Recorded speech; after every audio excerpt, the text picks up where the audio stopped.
Assalamualaikum warahmatullahi wabarakatuh. Kami dari kelompok 12 akan melaksanakan praktek mengenai pengaruh tanaman terhadap pencegahan erosi. Baik, sebelumnya kami akan memperkenalkan anggota dari kelompok kami. Perkenalkan, nama saya Amalia Melinda dengan akhiran NIM 4052. Perkenalkan, nama saya Linda Rahana dengan akhiran NIM 0305. Perkenalkan, nama saya Abraham Danu Wicaksono dengan NIM akhir 0416. Di sini saya akan melaksanakan eksperimen mengenai pencegahan erosi melalui tanaman. Jadi di sini media yang saya gunakan adalah ada botol, ada air, ada tanah, ada tanaman kering. Jadi terdapat 3 yang akan digunakan dalam eksperimen kali ini, yakni antara pengaruh tanaman, pengaruh dari dedaunan, dan tanah yang tidak diberi tanaman dan dedaunan. Pada eksperimen pertama yaitu menggunakan tanah liat tanpa adanya objek lain seperti daun kering atau tanaman. Di sini ada botol plastik yang berisi tanah dan ada penampung yang digantung pada mulut botol. Selanjutnya, ini akan diberi air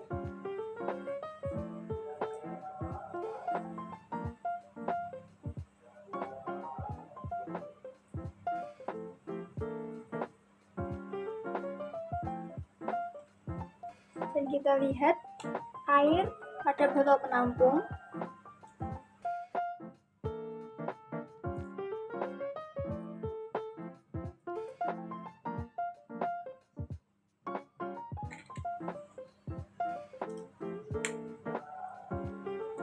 Nah, air pada botol penampung saat botol hanya berisi tanah sangat keruh. Hal ini karena pada botol yang berisi tanah tidak ada objek lain yang bisa menyaring keruhnya tanah tersebut. Di sini ada daun kering, kemudian ada tanah dan ada air. Kemudian di sini ketika tanah diberi dedaunan, maka diibaratkan dengan suatu daerah yang mana tidak memiliki tanaman, namun hanya ditutupi dengan dedaunan. Langkah pertama dalam praktik kali ini yakni memasukkan tanah ke dalam botol, kemudian memasukkan dedaunan di dalam botol yang berisi dengan tanah.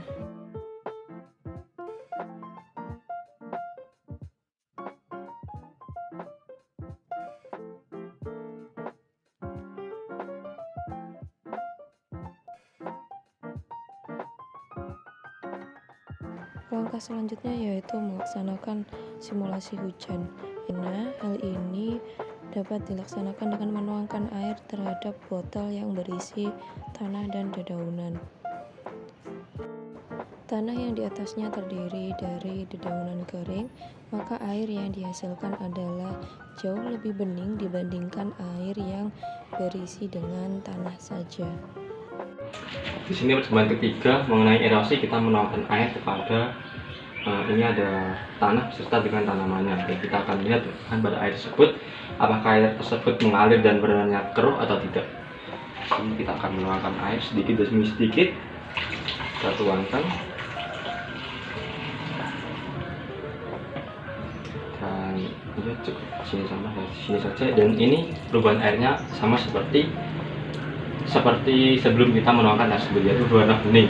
Dan di sini air yang kita tuangkan dan menyerap kepada tanah tersebut, jika disimpulkan berarti tanaman dengan tanah tersebut melakukan erosi dengan cukup baik, karena air tersebut bisa diserap dengan tanah dengan baik dan air tersebut berubah menjadi bening kembali. Berdasarkan percobaan yang telah dilakukan oleh saya dan teman-teman saya, yaitu pada percobaan pertama yaitu menggunakan botol yang berisi tanah, kemudian diberi air dan dilihat hasil penyariannya sangat keruh. Dan pada percobaan kedua yang menggunakan tanah ditambah dengan daun kering, kemudian ditambah air dan dilihat hasil air yang seperti ini, itu cenderung sedikit keruh.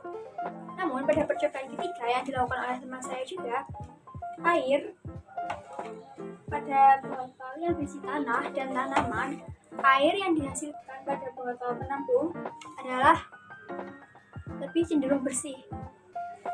Hal tersebut karena pada tanah terdapat beberapa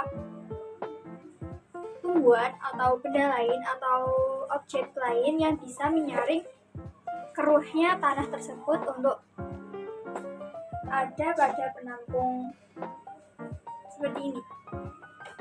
Sedangkan pada percobaan yang saya lakukan, ini tidak ada objek lain yang bisa menyaring keruhnya tanah tersebut. Sehingga untuk mengatasi adanya erosi pada tanah, yaitu dengan memberikan tanaman agar tanah tersebut tidak terkikis, agar tanah itu bisa tersaring oleh adanya tanaman, terutama pada akar yang menyaring tanah. Panjang akan menyebabkan terjadinya penguapan air di permukaan tanah dalam jumlah yang besar. Hal itu mengakibatkan munculnya pori-pori atau rongga tanah hingga terjadi retakan dan merekahnya tanah di permukaan. Ketika hujan, air akan menyusup ke bagian yang retak sehingga tanah dengan cepat mengembang kembali. Pada awal musim hujan, intensitas hujan yang tinggi biasanya sering terjadi, sehingga kandungan air pada tanah menjadi jenuh dalam waktu yang singkat. Hujan lebat pada awal musim dapat menimbulkan tanah longsor, karena melalui tanah yang merekah, air akan masuk dan terakumulasi di bagian dasar lereng, sehingga menimbulkan gerakan lateral. Nah, dan mungkin segitu saja untuk percobaan dari kelompok 12. Kurang lebihnya mohon maaf. Wassalamualaikum warahmatullahi wabarakatuh.